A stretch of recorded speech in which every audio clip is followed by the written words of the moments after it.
¿Qué tal? Vamos a hablar ahora de sistemas de coordenadas y vectores.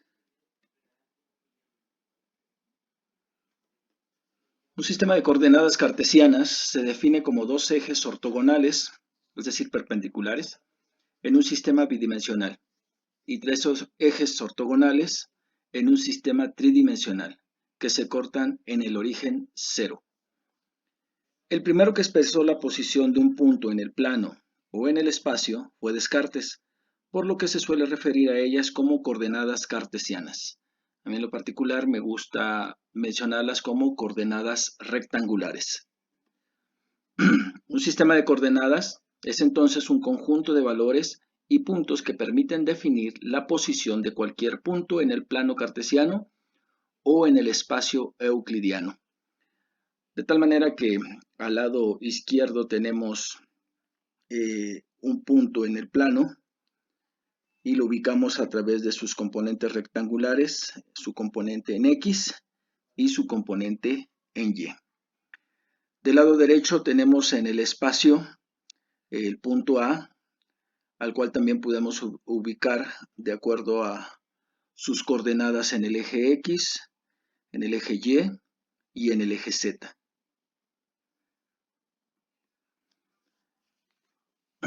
Para nosotros es importante conocer cuáles son los sistemas de coordenadas porque la representación de un vector depende de las dimensiones de este vector, ya sea en el plano o en el espacio.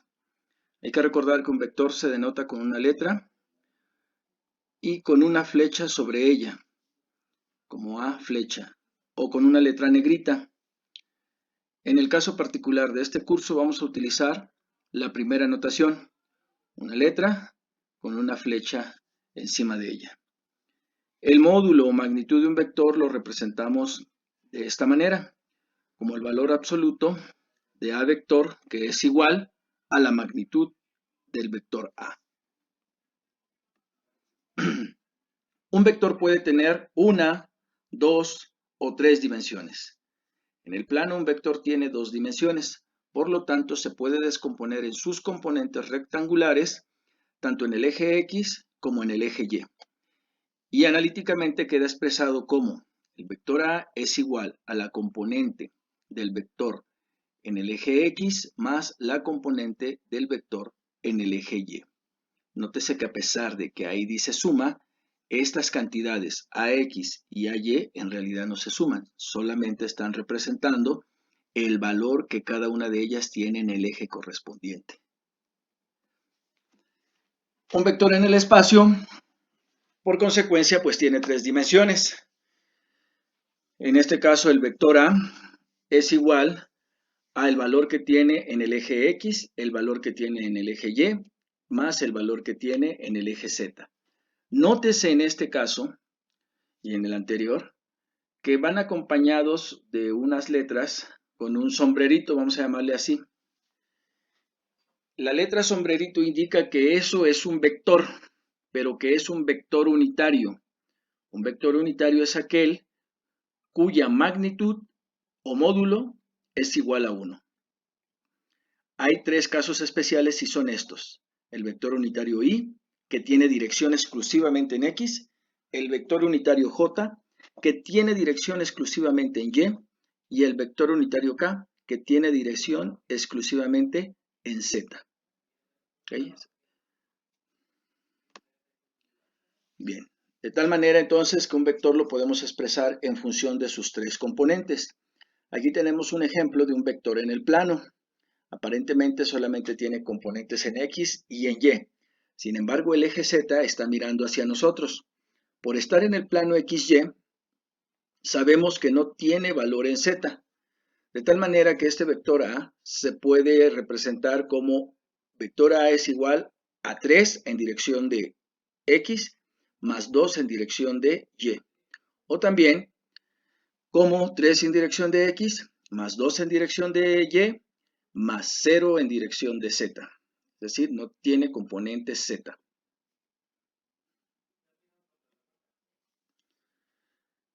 El ejemplo de un vector en el espacio, pues aquí está. Este vector ya tiene las tres componentes. 2 en su dirección X, 3 en su dirección Y y 2 en su dirección K. ¿Ok? La parte superior de la imagen que representa el vector, vemos cómo podemos expresar este vector como un conjunto de tres cantidades separadas por comas y estas entre paréntesis. O de manera analítica y más formal, como el vector se puede representar como la suma de las componentes rectangulares en dirección de cada uno de los ejes del espacio euclidiano. ¿Cómo obtener la magnitud de un vector? A mí más que módulo me gusta llamarle magnitud de un vector. ¿Sí? La magnitud de un vector en el plano, pues si nos fijamos bien, esto parece que dibuja un triángulo rectángulo, como anteriormente ya lo habíamos visto. Entonces aquí lo que se hace, pues es aplicar el teorema de Pitágoras. Sabemos por el teorema de Pitágoras que el cuadrado de la hipotenusa es igual a la suma del cuadrado de sus catetos. Para encontrar el valor de la hipotenusa, pues no hay más que sacar la raíz cuadrada de la suma del cuadrado de sus catetos. ¿Ok? De igual manera, tenemos la magnitud de un vector en el espacio. Vean cómo ese vector en el espacio también dibuja un triángulo rectángulo. Ya no está ese triángulo rectángulo sobre alguno de los ejes. En el caso del plano estaba sobre el eje X. En este caso ya no lo está. ¿Sí? Entonces, esta magnitud la podemos obtener de obtener la raíz cuadrada de la suma del cuadrado de las componentes rectangulares. Es decir, la componente rectangular en x al cuadrado más la componente rectangular en y al cuadrado más la componente rectangular de z al cuadrado. Obteniendo la raíz cuadrada de esa suma, obtenemos la dimensión que tiene ese vector desde el origen hasta su extremo final.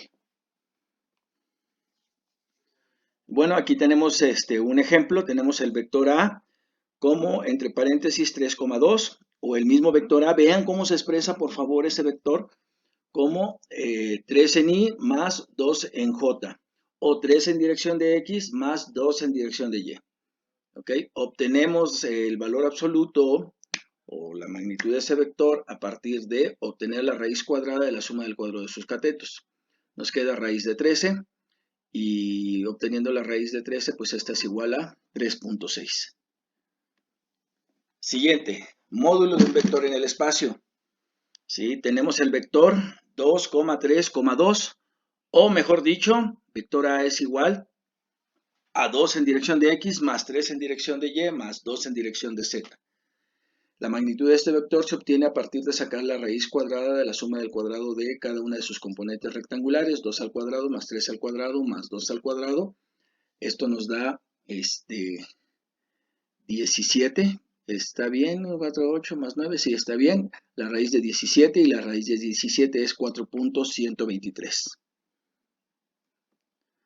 Y bueno, esta es la manera de obtener la magnitud de un vector. Vamos a ver más adelante cómo obtener también la dirección y cómo obtener otros sistemas de coordenadas. Muchas gracias.